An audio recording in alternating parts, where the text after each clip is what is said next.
नमस्कार, hello everyone, how are you all of you, welcome. चलिए start करते हैं इंडियन नेशनल मूवमेंट की जो हमने स्टार्ट की थी सीरीज़ 450 क्वेश्चंस की। 100 क्वेश्चंस हो गए थे, आगे बढ़ेंगे। आज़ादी का अमृत महोत्सव चल रहा है, बहुत से एग्ज़ाम आपके सामने हैं और आज़ादी के अमृत महोत्सव में बहुत से क्वेश्चंस आपको इंडियन नेशनल मूवमेंट से जीएस के सेक्शन में मिलते हैं, जीके के सेक्शन में मिलते हैं। तो बहुत अच्छे तरीके से करेंगे, बहुत अच्छा सेशन रहने वाला है। तो चलिए स्टार्ट करते हैं। क्वेश्चन नंबर 101 से स्टार्ट करना है। क्वेश्चन नंबर 100 भी आपके सामने है, इसको एक बार देख लीजिए। मुंशी शिवगांव की संधि किसके बीच हुई थी? मुंशी शिवगांव की संधि 1737 से संबंधित है और ऑलरेडी आप क्लास में कर चुके हो। पेशवा और निज़ाम के बीच में हुई थी। हैदराबाद का निज़ाम उल मुल्क और बाजीराव फर्स्ट उस समय पेशवा थे, जिनके बीच में मुंशी शिवगांव की संधि हुई थी और ये बाजीराव फर्स्ट के फेवर में थी और इससे लाभ प्राप्त हुआ था मराठा पेशवा बाजीराव फर्स्ट को।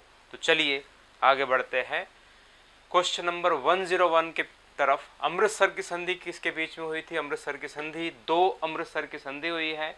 ट्रीटी ऑफ अमृतसर एक तो 1809 में हुई है और दूसरी 1846 में हुई है, 1846 में। तो यहाँ अमृतसर की संधि जो है वो ऑप्शंस के अकॉर्डिंग जो है वो 1809 वाली अमृतसर की संधि से संबंधित है। महाराजा रंजीत सिंह पंजाब रियासत के शासक थे उस समय और महाराजा रंजीत सिंह पंजाब राज्य का विस्तार तेजी से पूर्व की तरफ भी कर रहे थे, अपने राज्य के पूर्व की तरफ भी विस्तार कर रहे थे और महाराजा रंजीत सिंह के राज्य की सीमा सतलुज नदी पूर्व की तरफ से निर्धारित कर दी गई थी। चार्ल्स मेटकाफ लॉर्ड मिंटो के द्वारा भेजे गए थे महाराजा रंजीत सिंह से मुलाकात के लिए और 1809 में चार्ल्स मेटकाफ और महाराजा रंजीत सिंह के बीच में संधि हुई थी 1809 की और इस संधि के अंतर्गत पंजाब राज्य की पूर्वी सीमा निर्धारित कर दी गई थी सतलुज नदी, यानी यदि पंजाब राज्य सतलुज नदी को क्रॉस करके पूर्व की तरफ अपने राज्य का विस्तार करेगा तो ये सतलुज की संधि को भंग करना माना जाएगा। इस वजह से 1809 की सतलुज की संधि इंपॉर्टेंट है, अमृतसर की संधि इंपॉर्टेंट है। और इसके बाद में महाराजा रंजीत सिंह ने अपने पंजाब राज्य का विस्तार पश्चिम की तरफ किया, यानी मुल्तान पेशावर तक किया और ऊपर जम्मू कश्मीर तक किया। चलिए आगे बढ़ते हैं नेक्स्ट क्वेश्चन की तरफ। आईएनए की स्थापना कहाँ हुई थी? INA means Indian national army. Indian national army किससे संबंधित है? Indian national army Subhash Chandra Bose से संबंधित है।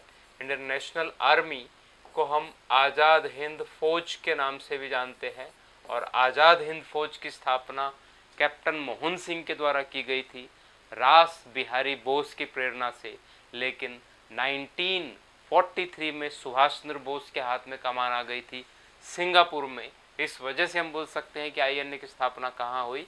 सिंगापुर में, क्योंकि 1943 में सिंगापुर में सुभाष चंद्र बोस ने इंडियन नेशनल आर्मी का गठन किया था।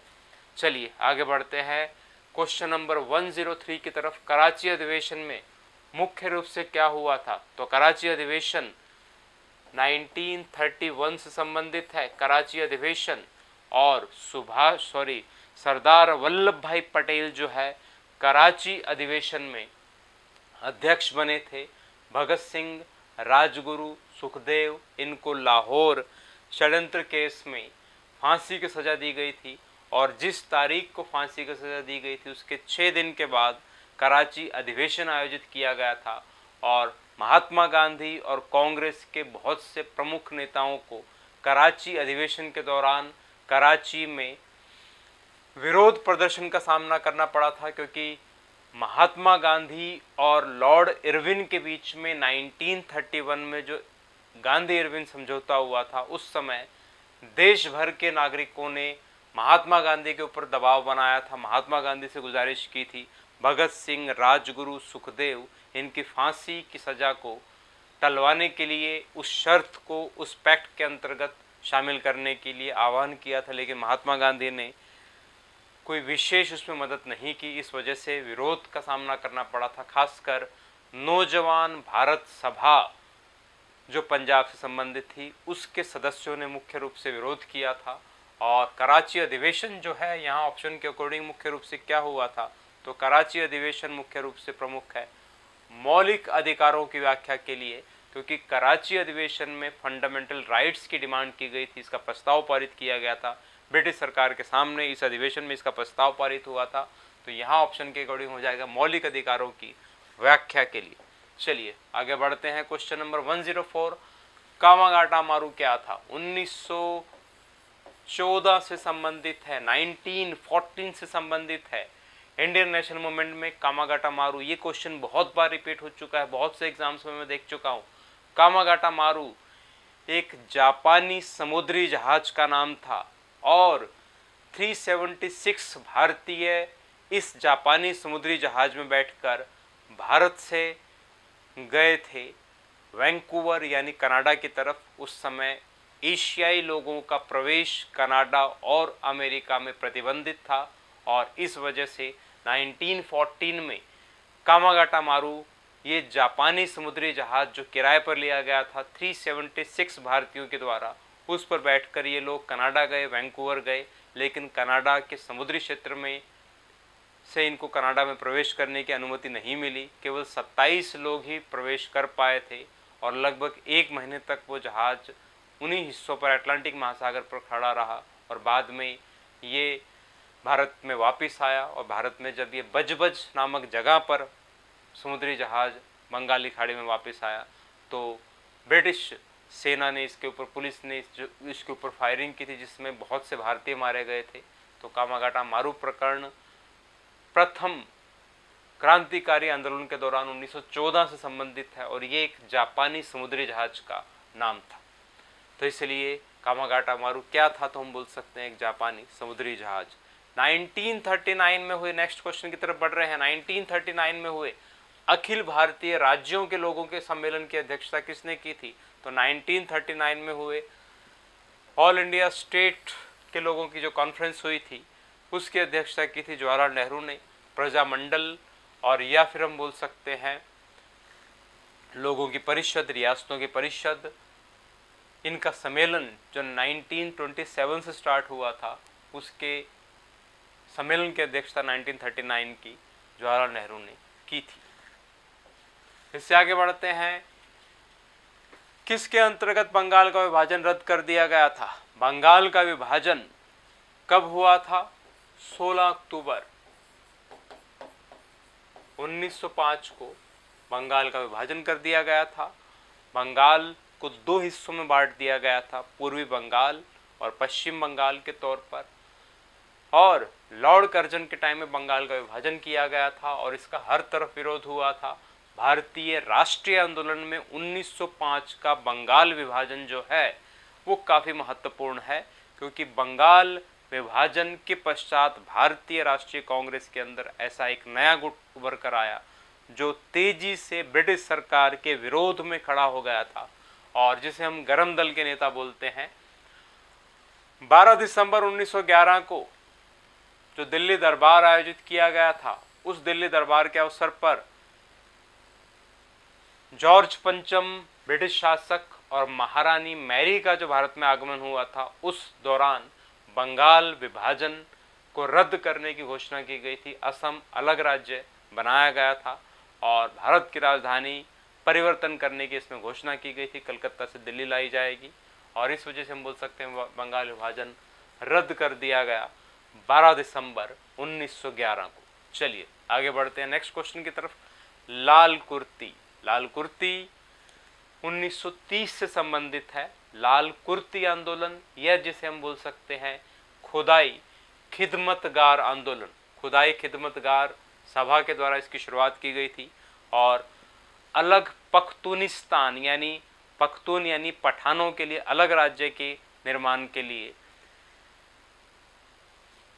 हम ये देख सकते हैं खान अब्दुल गफ्फार खान के द्वारा इसकी शुरुआत की गई थी। महात्मा गांधी की प्रेरणा के अंतर्गत इसकी शुरुआत की गई थी और 1930 से 1940 के बीच में खान अब्दुल गफ्फार खान के द्वारा लाल कुर्ते आंदोलन यानी खुदाई खिदमतगार आंदोलन प्रायोजित रहा और महात्मा गांधी के विचारों से ये काफ़ी प्रेरित थे, जिसे हम सीमांत गांधी, फ्रंटियर गांधी और या फिर जो है सरहदी गांधी के नाम से जानते हैं, खान अब्दुल गफ्फार खान।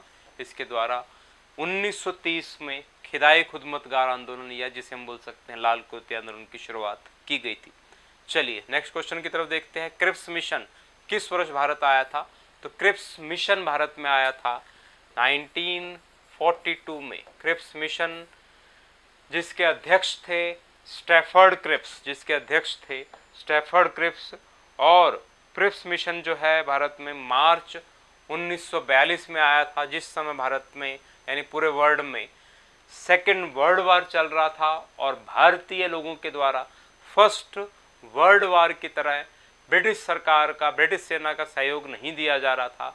तो भारतीयों की सहायता लेने के लिए स्टैफर्ड क्रिप्स जो ब्रिटिश पार्लियामेंट में कैबिनेट मिनिस्टर थे, उनकी अध्यक्षता में ये मिशन भारत में आया था भारतीयों को मनाने के लिए। और इस मिशन के अंतर्गत पहली बार ये मांग मानी गई थी भारतीय लोगों की कि भारत का संविधान बनाया जाएगा, लेकिन इसमें शर्त लगाई गई थी, कंडीशन लगाई गई थी, और वो कंडीशन जो अप्लाई की गई थी वो थी युद्ध की समाप्ति के बाद। इस वजह से क्रिप्स मिशन का विरोध किया गया था कि हमें पोस्ट डेटेड चेक दिया जा रहा है। महात्मा गांधी ने इससे बाद के दिनों का चेक की संज्ञा दी थी कि क्रिप्स मिशन के अंतर्गत जो प्रस्ताव है उसे हम नहीं मान सकते, क्योंकि ये एक कंगाल होते बैंक के द्वारा हमें प्रलोभन दिया जा रहा है। सेकेंड वर्ल्ड वार जब खत्म हो जाएगा उस समय ब्रिटिश सरकार किस हालत में रहेगी, क्या वो भारत में शासन कर पाएगी या नहीं, इसलिए भारत का संविधान बनाया जाएगा युद्ध की समाप्ति के बाद। ये जो शर्त लगाई थी, इस वजह से इसका विरोध हुआ था। तो मार्च 1942 में स्टैफर्ड क्रिप्स की अध्यक्षता में क्रिप्स मिशन भारत में आया था। चलिए नेक्स्ट क्वेश्चन देख लीजिए, क्वेश्चन नंबर 109। साइमन कमीशन का मुख्य उद्देश्य क्या था? साइमन कमीशन जिसकी घोषणा 1927 में की थी, साइमन कमीशन क्या था? तो साइमन कमीशन 1919 का जो एक्ट भारत में आया था, जिसे हम बोलते हैं भारत शासन अधिनियम 1919, इंडियन गवर्नमेंट एक्ट 1919, या जिसे कहा जाता है मोंटफोर्ड रिफॉर्म्स, मोंटेग्यू चेम्सफोर्ड सुधार, उसमें ये बात शर्त के तौर पर लागू की गई थी कि 1919 का जो एक्ट आया है मोंटेग्यू चेम्सफोर्ड सुधार के अंतर्गत, ये जो आया गया है, इसमें विधान सभाओं में, विधान परिषदों में पहली बार भारतीयों को प्रवेश की जो अनुमति दी गई थी, उसके अंतर्गत 10 साल के बाद में एक कमीशन का गठन किया जाएगा, एक कमेटी का गठन किया जाएगा। यानी 1919 के एक्ट में कहा गया था कि 10 साल के बाद यानी 1929 तक एक कमीशन का गठन किया जाएगा कि भारत में 1919 के एक्ट ने भारतीयों का कितना विकास किया है उसकी जांच की जाएगी, और उसी की रिपोर्ट के आधार पर अगला एक्ट जो है भारत में लाया जाएगा। यानी चुनाव प्रणाली के आधार पर विधानसभाओं में भारतीयों का प्रवेश 1919 के एक्ट में हुआ था, और 10 साल के बाद में कमीशन के गठन की बात की गई थी। इसी वजह से 1927 में साइमन कमीशन का गठन किया गया था, और इस साइमन कमीशन में जितने भी मेंबर थे उसमें कोई भी भारतीय नहीं था। इस वजह से भारत में 1928, 1929 के बीच में जो 3 बार साइमन कमीशन का भारत के अलग अलग हिस्सों में दौरा हुआ, उसका हर तरफ विरोध हुआ। और इस वजह से हम बोल सकते हैं कि इनमें से क्या होगा, संविधान सुधार के प्रश्न पर औपचारिक रूप से शामिल होना, चुनाव की दृष्टि से उन राज्यों को निश्चित करने के लिए जिसमें भारत को डोमिनियन का दर्जा दिया जा सके। तो यहाँ पर ऑप्शन के अकॉर्डिंग आंसर होगा संविधान सुधार के प्रश्न पर। यानी जो नया एक्ट आएगा वो किस आधार पर आएगा? साइमन कमीशन की रिपोर्ट के आधार पर आएगा। तो 1919 के एक्ट की वजह से भारतीयों का कितना सुधार हुआ है उसकी जांच करना, और नया एक्ट जो है उसी की रिपोर्ट के आधार पर आएगा। इसलिए हम बोल सकते हैं संविधान सुधार के प्रश्न पर औपचारिक रूप से शामिल होना साइमन कमीशन का मुख्य उद्देश्य था। यानी नए जो एक्ट ब्रिटिश पार्लियामेंट से आएंगे उसमें क्या सुधार होने चाहिए, इसके लिए औपचारिक रूप से जो रिपोर्ट देनी थी वो देनी थी साइमन कमीशन ने। चलिए नेक्स्ट क्वेश्चन की तरफ बढ़ते हैं। इनमें से निम्नलिखित को सुमेलित कीजिए। सुमेलित का मतलब है कि इनमें से कौन से किसके साथ जुड़े हैं। तो स्वराज पार्टी 1922-23 में स्थापित हुई थी और मोतीलाल नेहरू और CR दास मुख्य रूप से इसके संस्थापक थे। खुदाई खिदमतगार जो है वो खान अब्दुल गफ्फार खान संबंधित है। 1930 में लाल कुर्ती आंदोलन यानी खुदाई खिदमतगार आंदोलन की शुरुआत हुई थी खान अब्दुल गफ्फार खान के द्वारा। और फॉरवर्ड ब्लॉक जो है 1939 में 1939 में सुभाष चंद्र बोस के द्वारा कांग्रेस को त्यागने के पश्चात इस संस्था की स्थापना हुई थी। और आज़ाद हिंद फौज जो है उससे संबंधित भी सुभाष चंद्र बोस है। 1943 में इंडियन नेशनल आर्मी का गठन किया गया था और इंडियन नेशनल आर्मी का पुराना नाम जो है, शुरुआती नाम जो है आज़ाद हिंद फौज है। तो इस वजह से आंसर हो जाएगा 1 2 3 4 1 2 3 4। चलिए आगे बढ़ते हैं नेक्स्ट क्वेश्चन की तरफ। मार्च 1925 के केंद्रीय लोकसभा चुनावों में स्वराजियों के द्वारा किसे अध्यक्ष के रूप में चुना गया था। मार्च 1925 के केंद्रीय लोकसभा चुनाव में, सेंट्रल लेजिस्लेटिव असेंबली के चुनाव में स्वराजिस्ट जो थे, स्वराज पार्टी के जो थे, उन्होंने अध्यक्ष के रूप में किसे चुना था। तो विट्ठल भाई पटेल को चुना था।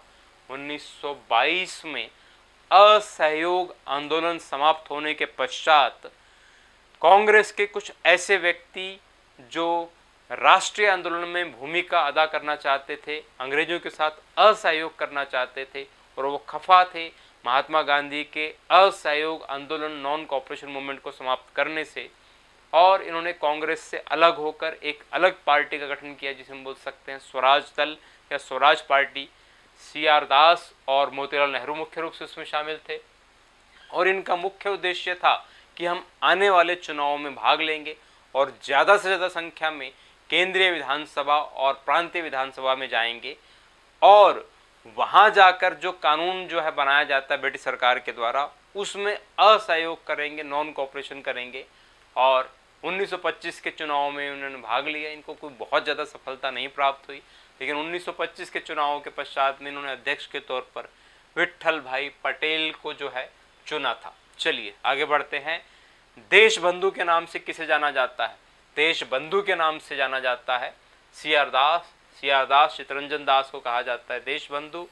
और अगर जो पूछा जाता दीन बंधु तो हम बोलते CF एंड्रोज। महात्मा गांधी ने दीन बंधु की उपाधि दी थी CF एंड्रोज को, लेकिन CR दास कहा जाता है देश बंधु को।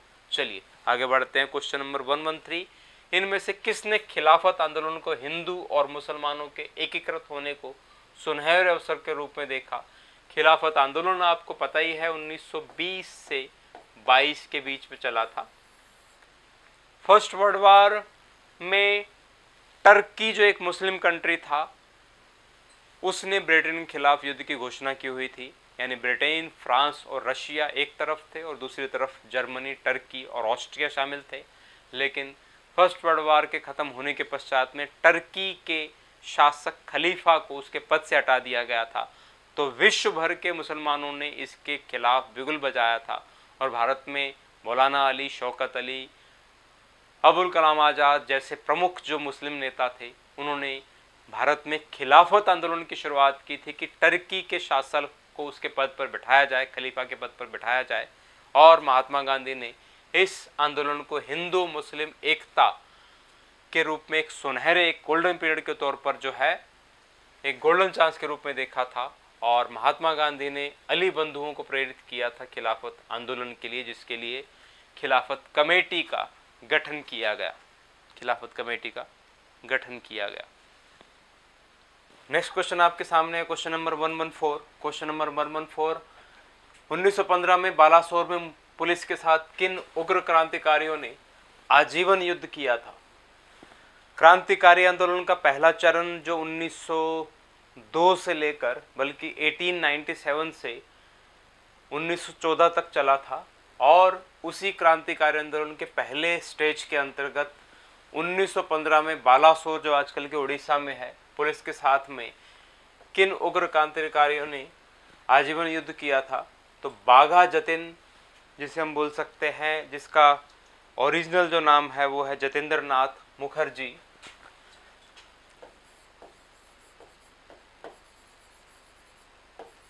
जतिंद्र नाथ मुखर्जी, जिसको बाघा जतिन या बाघ जतिन के नाम से जाना जाता है, स्पेशली काफ़ी फेमस हुए थे 1910 ईस्वी में, और कारण था हावड़ा षड्यंत्र केस। और इसके अलावा इन्होंने एक पुलिस गाड़ी को लूटा था जिसमें इनको 50 माउजर पिस्टल और 50,000 गोलियां प्राप्त हुई थी। काफ़ी महत्वपूर्ण क्रांतिकारी थे और 1915 में बालासोर में पुलिस के साथ मुठभेड़ करते हुए गंभीर रूप से घायल हुए थे और इनकी मृत्यु हो गई थी। इसलिए बालासोर में जतिंद्र नाथ मुखर्जी, जो बाघा जतिन के नाम से जाना जाते हैं, वो मारे गए थे। नेक्स्ट क्वेश्चन है, 1905 के पश्चात किस समाचार पत्र ने क्रांतिकारी आंदोलन की वकालत करना प्रारंभ किया था? तो 1905 के पश्चात बंगाल में युगांतर जो क्रांतिकारी समाचार पत्र था, ये मुख्य रूप से इसने क्रांतिकारी उग्रवाद की वकालत करना प्रारंभ किया था, जिसके संस्थापक प्रमुख रूप से बारिंदर घोष थे। बारिंदर घोष ये प्रमुख क्रांतिकारी रहे हैं, अनुशीलन समिति के अध्यक्ष थे, जो बंगाल की पहली क्रांतिकारी संगठन थी, और युगांतर समाचार पत्र इन्हीं से संबंधित है। और बारिंदर घोष ये प्रमुख क्रांतिकारी और प्रमुख सन्यासी अरविंद घोष के छोटे भाई हैं। अरविंद घोष जिन्होंने 1911 में क्रांतिकारी आंदोलन से संन्यास ले लिया और संन्यास धारण करके इन्होंने पौंडीचेरी में ओरविले आश्रम की स्थापना की थी। 1951 में अरविंद घोष की मृत्यु हुई थी।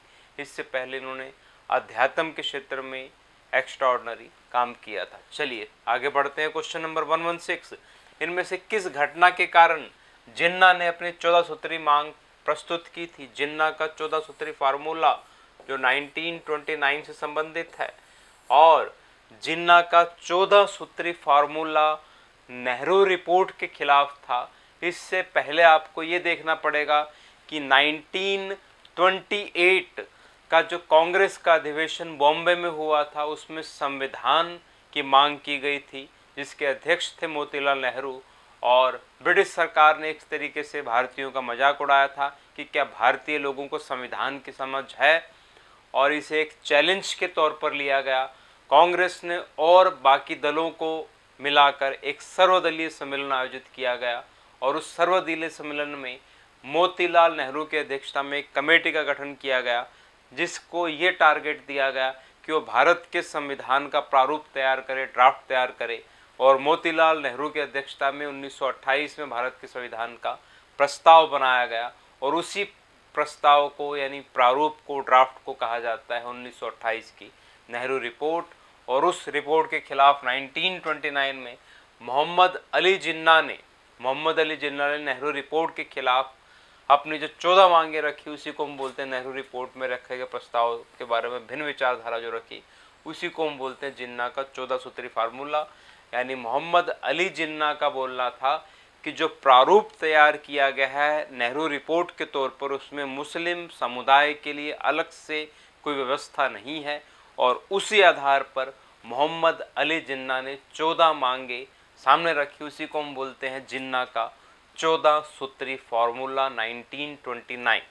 चलिए आगे बढ़ते हैं नेक्स्ट क्वेश्चन की तरफ। नेक्स्ट क्वेश्चन आपके सामने है, गदर पार्टी का मुख्यालय इनमें से किस स्थान पर था? गदर पार्टी जिसकी स्थापना 1913 में की गई थी, और इसके संस्थापक सदस्यों में शामिल है लाला हरदयाल, सरदार सोहन सिंह भाकना जैसे व्यक्ति इसमें शामिल थे। और इसकी स्थापना अमेरिका का जो पश्चिमी शहर है सैन फ्रांसिस्को, वहाँ पर की गई थी। तो सैन फ्रांसिस्को प्रमुख गढ़ था गदर पार्टी का, और गदर पार्टी का प्रमुख उद्देश्य था पश्चिमी देशों में भारत के लिए जागरूकता फैलाना और भारत में क्रांतिकारी गतिविधियों के लिए प्रेरित करना, भारत में जागरूकता फैलाना, और विभिन्न भाषाओं में समाचार पत्र स्थापित किया गया था गदर के नाम से। इससे आगे बढ़ते हैं। रानी गैडिल्यू जो एक स्वतंत्रता संग्राम सेनानी थी, इनमें से किस राज्य से संबंधित थी? वैसे जन्म रानी गैडिल्यू का मणिपुर में हुआ था, लेकिन इनका प्रमुख कार्य क्षेत्र जो है संबंधित जो था वो था नागालैंड में। 13 वर्ष की आयु में इन्होंने महत्वपूर्ण भूमिका अदा की थी। नागालैंड में ब्रिटिश सरकार के खिलाफ महात्मा गांधी की विचारधारा से प्रेरित होकर प्रमुख रूप से कार्य किए गए थे नागालैंड में, यानी नागालैंड के प्रमुख व्यक्ति जादोनाग से प्रेरित होकर इसने राष्ट्रीय आंदोलन में भाग लिया था। जादोनाग नागालैंड का उस समय का प्रमुख लीडर था, जो नागालैंड के प्रमुख कबीलों को इकट्ठा करके जो है कार्य कर रहा था, और इसने डिमांड की थी मणिपुर नागालैंड के हिस्सों में कि विभिन्न प्रकार के कर जो है ब्रिटिश सरकार को ना दिए जाएं, टैक्सेस जो है नहीं दिए जाएं, और उसी में शामिल हुई थी रानी गैडिल्यू। और जादोनाग को अरेस्ट कर लिया गया, तो रानी गैडिल्यू ने 13 वर्ष की आयु से ही जो है नागालैंड में विभिन्न प्रकार की कार्यप्रणाली को अपनाया था। और इसी समय से संबंधित है जिया तरंग आंदोलन। जिया तरंग आंदोलन बहुत बार इससे संबंधित भी क्वेश्चन पूछा गया है कि जिया तरंग आंदोलन किससे संबंधित है, तो नागालैंड से संबंधित है। जिया तरंग आंदोलन रानी गैडिल्यू के द्वारा नागालैंड के विभिन्न कबीलों को इकट्ठा जो कर दिया गया था, एकता के अंतर्गत शामिल कर लिया गया था, उसकी यूनियन जब बना ली गई थी ब्रिटिश सरकार के खिलाफ, उसी को हम बोलते हैं जिया तरंग आंदोलन। स्वतंत्रता के पश्चात रानी गैडिल्यू को बहुत से पुरस्कार प्राप्त हुए थे, जिनमें प्रमुख पुरस्कार जो है पद्म भूषण इसमें शामिल है। चलिए आगे बढ़ते हैं अगले क्वेश्चन की तरफ। हिंदुस्तान रिपब्लिकन एसोसिएशन का गठन किस वर्ष किया गया था? तो हिंदुस्तान रिपब्लिकन एसोसिएशन का गठन 1924 में किया गया था, जिसमें प्रमुख रूप से सचिंद्रनाथ सान्याल का नाम इसमें शामिल होता है, चंद्रशेखर आज़ाद, राम प्रसाद बिस्मिल, अशफाक उल्लाह खां इसके प्रमुख सदस्य थे, और HRA के नाम से आप इसको जान सकते हो। क्रांतिकारी आंदोलन का दूसरा चरण जो है वो यहीं से शुरू हो जाता है। हिंदुस्तान रिपब्लिकन एसोसिएशन आपको ध्यान रखना होगा 1924 में, और Hindustan socialist Republican association HSRA उसकी स्थापना 1928 में दिल्ली में की गई थी, और उसके संस्थापक सदस्यों में भगत सिंह के साथ साथ हम चंद्रशेखर आज़ाद को देखते हैं। भगत सिंह के हिंदुस्तान रिपब्लिकन एसोसिएशन में शामिल होने से इसमें S शब्द जुड़ जाता है, HSRA यानी हिंदुस्तान सोशलिस्ट रिपब्लिकन एसोसिएशन। चलिए बढ़ते हैं अगले क्वेश्चन की तरफ। क्वेश्चन नंबर 120, तिलक स्वराज निधि, तिलक स्वराज कोष किस उद्देश्य के लिए गठित किया गया था? 1920 ईस्वी में बाल गंगाधर तिलक की मृत्यु हो गई थी, और 1920 का कांग्रेस का अधिवेशन कलकत्ता और इसके अलावा एक विशेष अधिवेशन नागपुर में हुआ था। लाला लाजपत राय कांग्रेस के एक ही बार अध्यक्ष बने हैं 1920 के कांग्रेस के अधिवेशन में, और 1920 में ही तिलक स्वराज निधि की स्थापना की गई थी कांग्रेस के द्वारा, और उसका प्रमुख उद्देश्य था असहयोग आंदोलन को वित्त प्रदान करने के लिए इस कोष का गठन किया गया था, और कुछ ही समय में इस कोष में 1 करोड़ से ज़्यादा जो है धनराशि शामिल हो गई थी, जमा हो गई थी, जिसे नॉन कोऑपरेशन मूवमेंट में यूज़ किया गया था। चलिए आगे बढ़ते हैं नेक्स्ट क्वेश्चन की तरफ। क्वेश्चन नंबर 121 है, और 2 इसमें आपको जो है लिस्ट दी गई है, और उनको आपस में सीक्वेंस में मिलाना है। 1905 ईस्वी संबंधित जो है वो है सर्वेंट सोसाइटी ऑफ इंडिया। इसकी स्थापना गोपाल कृष्ण गोखले ने की थी। सर्वेंट सोसाइटी ऑफ इंडिया की स्थापना 1905 ईस्वी में देश सेवा के लिए समर्पित कार्यकर्ता तैयार करने के लिए सर्वेंट सोसाइटी ऑफ इंडिया की स्थापना की गई थी। और 1922 से संबंधित जो है, बल्कि 21 होना चाहिए, 22-21 होना चाहिए, और सर्वेंट ऑफ पीपल सोसाइटी संबंधित है। लाला लाजपत राय के द्वारा जो है सर्वेंट्स ऑफ पीपल सोसाइटी की स्थापना की गई थी। और इसके अलावा जो है 1939 होना चाहिए, थोड़ा सा टाइपिंग मिस्टेक है, 1939 में फॉरवर्ड ब्लॉक की स्थापना की गई थी। और all India home rule league की स्थापना जो है 1916 में हुई थी। यहाँ काफ़ी मिस्टेक है, मैच कर लीजिएगा। 1905 ईस्वी में गोपाल कृष्ण गोखले के द्वारा सर्वेंट ऑफ इंडिया सोसाइटी की स्थापना, 1921 में सर्वेंट्स ऑफ पीपल्स सोसाइटी की स्थापना, 1939 में सुभाष चंद्र बोस के द्वारा फॉरवर्ड ब्लॉक की स्थापना, और 1916 में all India home rule league की स्थापना की गई थी। मिसेस एनी बेसेंट और बाल गंगाधर तिलक के द्वारा जो है इसकी स्थापना की गई थी। इसलिए ए का हो जाएगा 1, बी का हो जाएगा 3, सी का हो जाएगा 2 और डी का हो जाएगा 4। 1 3 2 4, 1 3 2 4 आंसर हो जाएगा बी। चलिए बढ़ते हैं आगे। किस भारतीय ने विदेश में पहली गणतंत्रात्मक सरकार की स्थापना की थी? फर्स्ट रिपब्लिकन गवर्नमेंट की स्थापना किस भारतीय के द्वारा की गई थी? तो महेंद्र प्रताप के द्वारा की गई थी। फर्स्ट वर्ल्ड वार के समय जर्मनी के सहयोग से भारत में पहली निर्वासित सरकार जो स्थापित की गई वो राजा महेंद्र प्रताप सिंह के द्वारा की गई थी, जिसका असली नाम मूल नाम खड़क सिंह था, लेकिन बाद में इनको महेंद्र प्रताप सिंह नाम मिला था और इन्होंने काबुल में पहली गणतंत्रात्मक सरकार की स्थापना की थी। यानी फर्स्ट वर्ल्ड वार के दौरान जर्मनी के सहयोग से इन्होंने अपनी पहली सरकार घोषित की थी काबुल में। हालांकि इसको मान्यता नहीं मिली, जर्मनी ने जल्दी ही घुटने टेक दिए थे ब्रिटेन, फ्रांस, रशिया के सामने और आखिरकार ये उसमें सफल नहीं हो पाए। लेकिन जब हमसे पूछा जाता है कि पहली निर्वासित सरकार या पहली गणतंत्रात्मक सरकार, तो हम बोलेंगे राजा महेंद्र प्रताप सिंह। चलिए आगे बढ़ते हैं नेक्स्ट क्वेश्चन की तरफ। Question number 123। बंगाल विभाजन की तिथि 16 अक्टूबर 1905 को रविंद्रनाथ टैगोर के सुझाव पर किस दिवस के रूप में मनाया जाता है? तो 1905 ईस्वी में 16 अक्टूबर को राखी बंधन दिवस के तौर पर मनाया जाता है, क्योंकि बंगाल विभाजन करने का मुख्य कारण लॉर्ड कर्जन का जो था वो था हिंदू मुस्लिम एकता को समाप्त करना और मुस्लिम कम्युनिटी के साथ ब्रिटिश गवर्नमेंट है ये प्रदर्शित करना मुख्य रूप से था इसमें।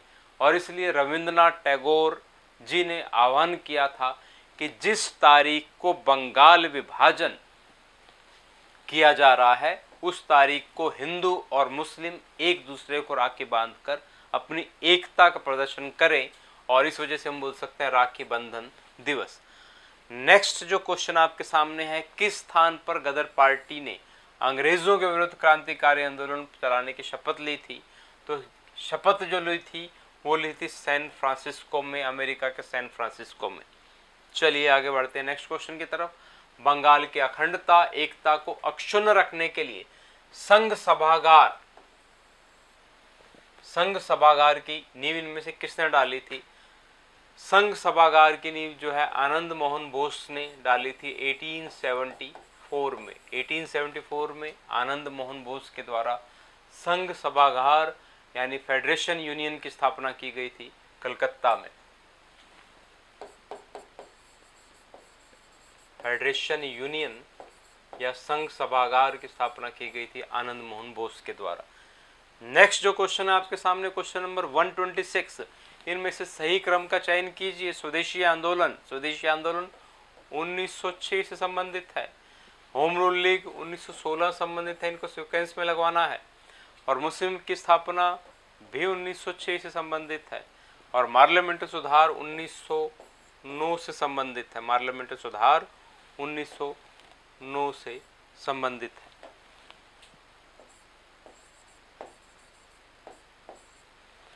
काफी क्लोज आंसर है। स्वदेशी आंदोलन और मुस्लिम लीग की स्थापना, स्वदेशी आंदोलन और मुस्लिम लीग की स्थापना, इसमें एग्जैक्ट आपको मंथ ध्यान रखना पड़ेगा। स्वदेशी आंदोलन की शुरुआत कांग्रेस के 1906 के कलकत्ता अधिवेशन में हुआ था। दादा भाई नौरोजी ने इसकी अध्यक्षता की थी और 7 अगस्त को स्वदेशी आंदोलन की शुरुआत हुई अगस्त के महीने में, और मुस्लिम लीग की स्थापना दिसंबर के महीने में हुई थी। इसलिए ध्यान रखना होगा आपको 7 अगस्त 1906 को स्वदेशी आंदोलन की शुरुआत और 30 दिसंबर 1906 को मुस्लिम लीग की स्थापना, 1916 में होम रूल लीग और पार्लियामेंट्री सुधार 1909 में। इस वजह से आंसर होगा ACDB, ACDB, डी आंसर हो जाएगा।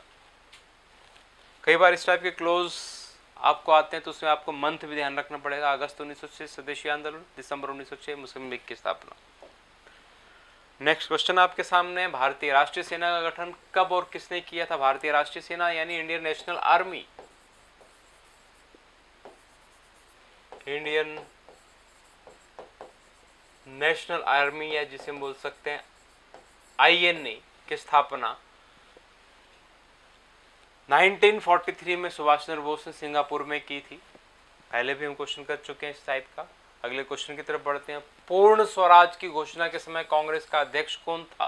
तो पूर्ण स्वराज कंप्लीट फ्रीडम जवाहरलाल नेहरू 1929 के कांग्रेस के लाहौर अधिवेशन के अध्यक्ष थे और 1929 का जो कांग्रेस का अधिवेशन रावी नदी के तट पर लाहौर में हुआ था दिसंबर के महीने में, उसमें पूर्ण स्वराज यानी कंप्लीट फ्रीडम का प्रस्ताव पारित किया गया था। यानी कांग्रेस ने अपना लास्ट टारगेट फिक्स किया था कंप्लीट फ्रीडम, होम रूल को छोड़ दिया गया था, टारगेट रखा गया था कंप्लीट फ्रीडम की अब हम जो भी कार्य करेंगे अपना लक्ष्य निर्धारित करते हैं कि हम संपूर्ण स्वतंत्रता को प्राप्त करेंगे और जब तक हमें स्वतंत्रता नहीं मिल जाती तब तक हर 26 जनवरी को स्वतंत्रता दिवस के तौर पर मनाएंगे। इसलिए 1930 से कांग्रेस ने हर 26 जनवरी को स्वतंत्रता दिवस के तौर पर मनाने की शुरुआत की थी। इससे आगे नेक्स्ट क्वेश्चन, द्वितीय कम्युनिस्ट इंटरनेशनल में किस भारतीय ने भाग लिया था? द्वितीय कम्युनिस्ट इंटरनेशनल जो 1920 में ताशकंद में हुआ था उसमें भारत की तरफ से भाग लिया था एम.एन. रॉय ने। भारत में कम्युनिस्ट पार्टी ऑफ इंडिया के संस्थापक भी एम.एन. रॉय ही हैं और इन्होंने द्वितीय कम्युनिस्ट इंटरनेशनल में पार्टिसिपेट किया था। पहला कम्युनिस्ट इंटरनेशनल मॉस्को में हुआ था और दूसरा जो है ताशकंद में हुआ था। एम.एन. रॉय उसमें शामिल हुए थे। आगे बढ़ते हैं क्वेश्चन नंबर 130 की तरफ। इनमें से कौन सा जोड़ा सुमेलित नहीं है, कौन सा जोड़ा गलत है? 1931 में हुआ था गांधी अरविंद समझौता जिसके अंतर्गत कांग्रेस ने गोलमेज सम्मेलन में भाग लेने की रजामंदी दे दी थी। इंडिया डिवाइडेड प्रमुख पुस्तक जो है राजेंद्र प्रसाद ने लिखी है। भारत में अंग्रेजी राज्य ये प्रसिद्ध पुस्तक जो है पंडित सुंदरलाल ने लिखी है। और कांग्रेस का इतिहास पुस्तक नहीं लिखी राजा राम मोहन राय ने, क्योंकि राजा राम मोहन राय की मृत्यु 1833 में हो गई थी और कांग्रेस की स्थापना जो है 1885 में हो रही है। इस वजह से आंसर हो जाएगा आपका डी, क्योंकि कांग्रेस का इतिहास ये पुस्तक जो है हरि भाऊ नामक व्यक्ति के द्वारा लिखी गई है। चलिए बढ़ते हैं क्वेश्चन नंबर 131 की तरफ। निम्नलिखित को कालक्रम के अनुसार सुमेलित कीजिए। तो निम्नलिखित को टाइम पीरियड के अकॉर्डिंग हमें सीक्वेंस में लगाना है। रॉलेट एक्ट जो है आपको पता ही है 1919 से संबंधित है। जलियांवाला बाग हत्याकांड 1919 से संबंधित है। 1919 का भारत शासन अधिनियम ये भी 1919 से संबंधित है। और बाल गंगाधर तिलक की मृत्यु 1920 में हुई थी। तो रॉलेट एक्ट, जलियांवाला बाग और 1919 का भारत शासन अधिनियम, इनको सीक्वेंस में लगाना है। काफ़ी क्लोज आंसर है।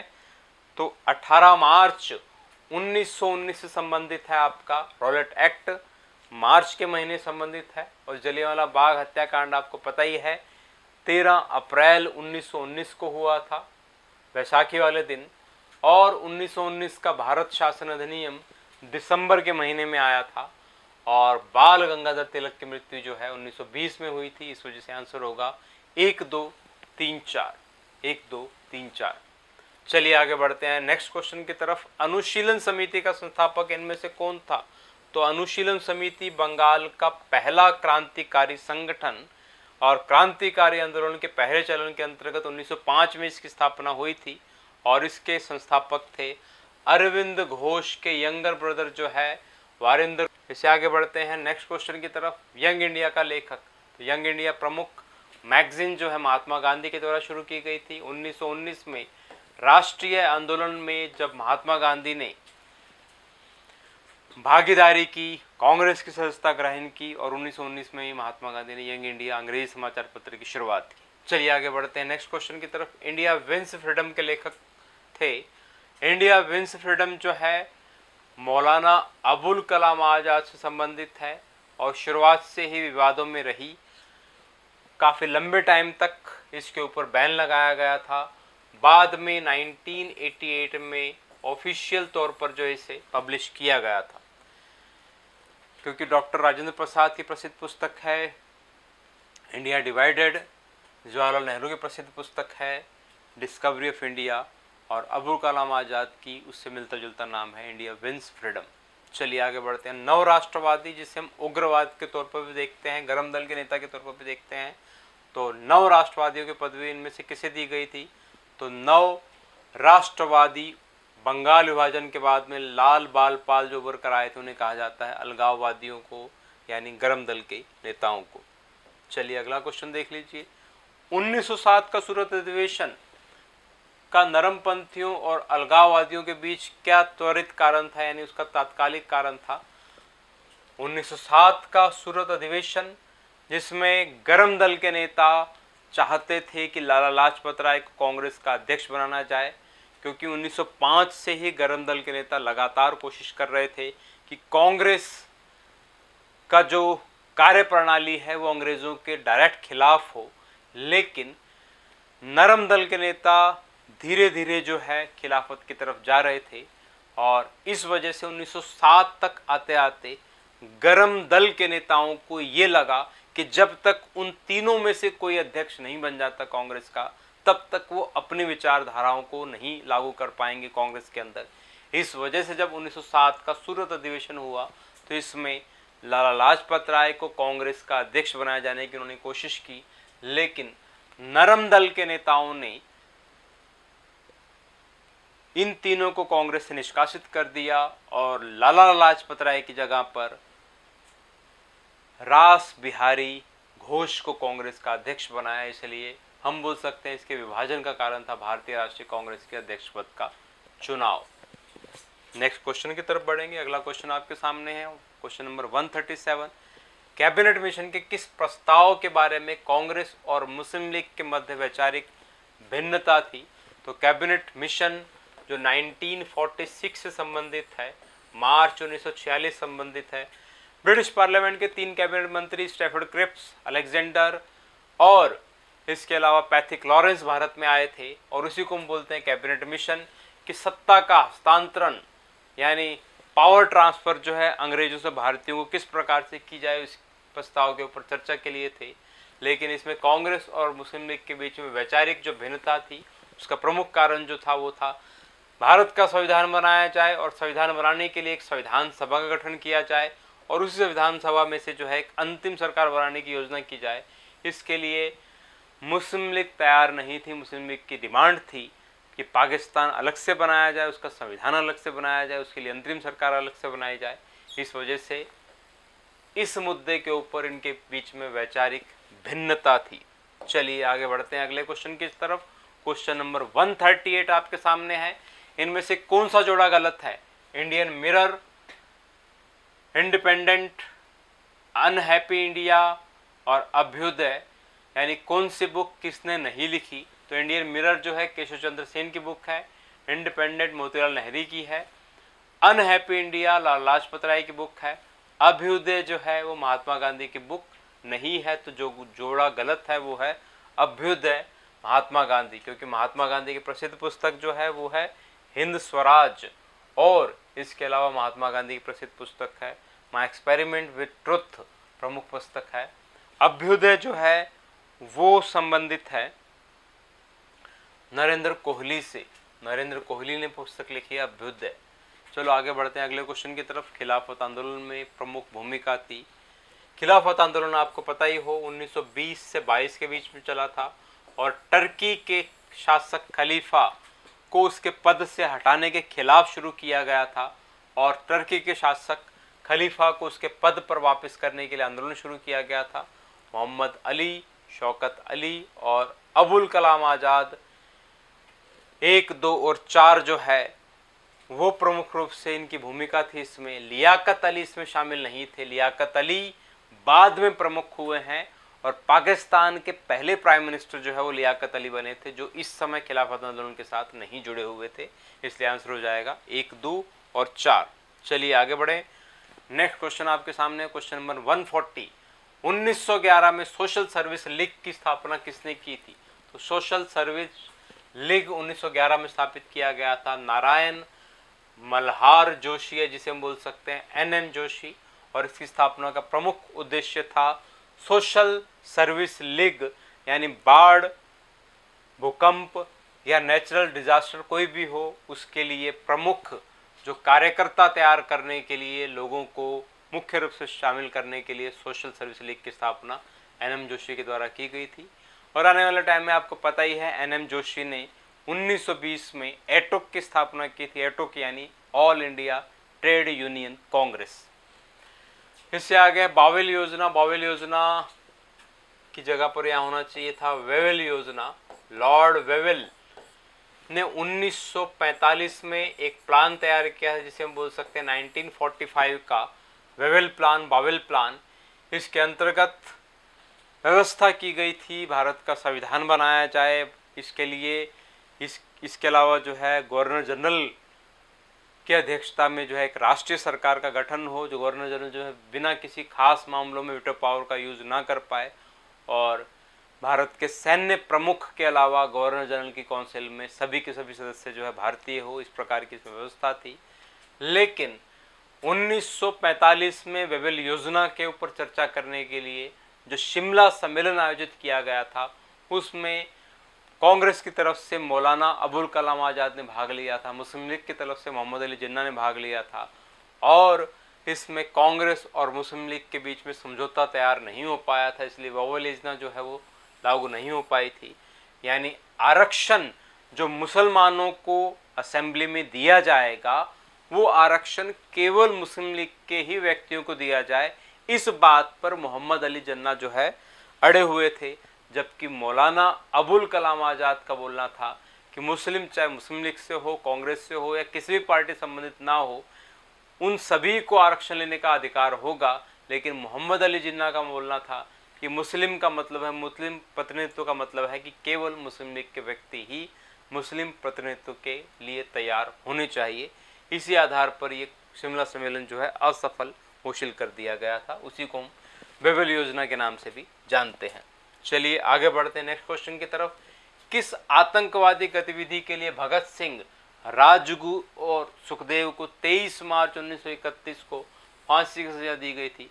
तो यहाँ आतंकवादी गतिविधि की जगह होना चाहिए किस क्रांतिकारी गतिविधि की वजह से भगत सिंह, राजगुरु, सुखदेव को 23 मार्च 1931 को फांसी की सजा दी गई थी? तो लाहौर षड्यंत्र केस, जिसके अंतर्गत लाला लाजपत राय की मौत का बदला लेने के लिए जो लाठीचार्ज किया गया था, स्कॉट की हत्या करने के लिए इन्होंने प्लानिंग किया था, लेकिन सैंडर्स की हत्या की और इनके खिलाफ केस दर्ज किया गया था, लाहौर षड्यंत्र केस। और उसी केस के अंतर्गत जो है 23 मार्च 1931 को इनको फांसी की सजा दी गई थी। अगला क्वेश्चन आपके सामने है। 1939 में कांग्रेस मंत्रिमंडल के त्यागपत्र देने के पश्चात जिन्ना ने किस तिथि को मुक्ति दिवस के रूप में घोषित किया गया था? 1937 में केंद्रीय विधानसभा के चुनाव हुए, कांग्रेस ने पहली बार चुनाव में भाग लिया और 8 राज्यों में कांग्रेस की सरकार बनी, केंद्र में कांग्रेस की सरकार बनी।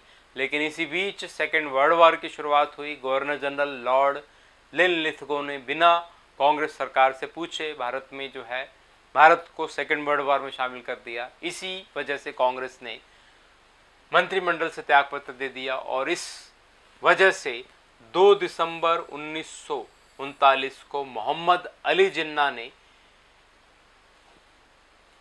इसे मुक्ति दिवस के तौर पर घोषित किया था। आगे बढ़ते हैं। Question number 144। एटली, या जिसे हम बोल सकते हैं पूरा नाम क्लीमेंट एटली, ने भारत को स्वतंत्र करने की घोषणा किस तिथि को की थी? भारत को जून 1948 तक या उससे पहले कभी भी स्वतंत्र कर दिया जाएगा, ये घोषणा की थी एटली ने, जिसे हम बोलते हैं एटली की घोषणा 20 फरवरी 1947 को किया गया और जून 1948 तक भारत को स्वतंत्र कर दिया जाएगा और ये घोषणा की गई थी 20 फरवरी 1947 को। नेक्स्ट क्वेश्चन आपके सामने। इन निम्नलिखित घटनाओं को कालक्रमानुसार लगाइए। नेहरू रिपोर्ट आपको पता ही 1928 से संबंधित है और 14 सूत्री मांगे जिन्ना की 1929 से संबंधित है। लखनऊ समझौता हुआ था 1916 में, जिसमें गरम दल के नेताओं को कांग्रेस में वापस ले लिया गया था और मुस्लिम लीग और कांग्रेस ने मिलकर समझौता किया था। और दिल्ली घोषणा जो है वो 1911 से संबंधित है। तो आंसर हो जाएगा इसमें 4-3-1-2 4-3-1-2 4-3-1-2 होना चाहिए। यहाँ पर ठीक कर लेना इसको। अगला क्वेश्चन है 1916 में गांधी जी को नील किसानों की पीड़ा निवारण हेतु आमंत्रित करने वाला व्यक्ति कौन था? तो 1916 में महात्मा गांधी को चंपारण सत्याग्रह के लिए जो है बुलावा भेजा था राजकुमार शुक्ल नाम के व्यक्ति ने। यानी बिहार के चंपारण में जो 3 कठिया पद्धति लागू थी 18वीं शताब्दी से बंगाल, बिहार, उड़ीसा में, जिसमें किसानों को नील की खेती करना, अपने खेतों के कुछ हिस्से पर 1/3 हिस्से पर खेती करना अनिवार्य था, उसके खिलाफ जो आंदोलन था महात्मा गांधी का भारत में पहला सत्याग्रह चंपारण सत्याग्रह कहलाता है 1917 का, और इसके लिए 1916 में इनको बुलावा भेजा था राजकुमार शुक्ल ने। नेक्स्ट क्वेश्चन आपके सामने है, चार्ल्स मेटकाफ ने किस वर्ष भारतीय पत्रकारिता को प्रतिबंधों से मुक्त कर दिया था? चार्ल्स मेटकाफ भारत में समाचार पत्रों का मुक्तिदाता कहलाता है, और 1835 में चार्ल्स मेटकाफ ने जितने भी प्रतिबंध भारत में जर्नलिज्म के ऊपर लगाए गए थे, प्रेस पर लगाए गए थे, उन सभी को समाप्त कर दिया था। इसलिए समाचार पत्रों का मुक्तिदाता कहलाता है चार्ल्स मेटकाफ। ये ध्यान रखिएगा, इस टाइप से क्वेश्चन भी पूछा जाता है। चलिए आगे क्वेश्चन देखते हैं। इनमें से किसका विचार था कि हिंदुस्तान का प्रत्येक नागरिक भ्रष्ट है? तो लॉर्ड कॉर्नवालिस के ये वक्तव्य है कि हिंदुस्तान का प्रत्येक व्यक्ति भ्रष्ट है। इस प्रकार का स्टेटमेंट दिया था लॉर्ड कॉर्नवालिस ने। अगला क्वेश्चन है क्वेश्चन नंबर 149, सांप्रदायिक पंचाट, या जिसे हम बोल सकते हैं कम्युनल अवार्ड। तो सांप्रदायिक पंचाट, कम्युनल अवार्ड जो 1932 से संबंधित है, का निर्णय देते समय ब्रिटिश प्रधानमंत्री कौन था? रैमजे मैकडोनाल्ड उस समय ब्रिटेन के प्राइम मिनिस्टर थे, और तीनों राउंड टेबल कॉन्फ्रेंस होने के पश्चात 1932 में जो अनाउंसमेंट की गई उसे हम बोलते हैं कम्युनल अवार्ड 1932। और ये किसने की थी? British prime minister Ramsay MacDonald ने। और कम्युनल अवार्ड एक्चुअल में था क्या? तो कम्युनल अवार्ड जो है इसके अंतर्गत सांप्रदायिक जो निर्णय लिया गया था, जो घोषणा की गई थी, वो की गई थी कि दलितों को, डिप्रेस्ड क्लास को भी जो है अलग से चुनाव क्षेत्र बांटे जाएंगे। इस प्रकार की जो घोषणा थी वो थी कम्युनल अवार्ड 1932। नेक्स्ट क्वेश्चन आपके सामने, भारतीय स्वतंत्रता में रजवाड़ों का समावेश संबंधी प्रस्ताव कांग्रेस के किस अधिवेशन में पारित किया गया था? भारतीय स्वतंत्रता में रजवाड़ों का समावेश संबंधी प्रस्ताव कांग्रेस के त्रिपुरी अधिवेशन संबंधित है। 1939 का त्रिपुरी अधिवेशन, जिसमें सुभाष चंद्र बोस कांग्रेस के अध्यक्ष बने थे।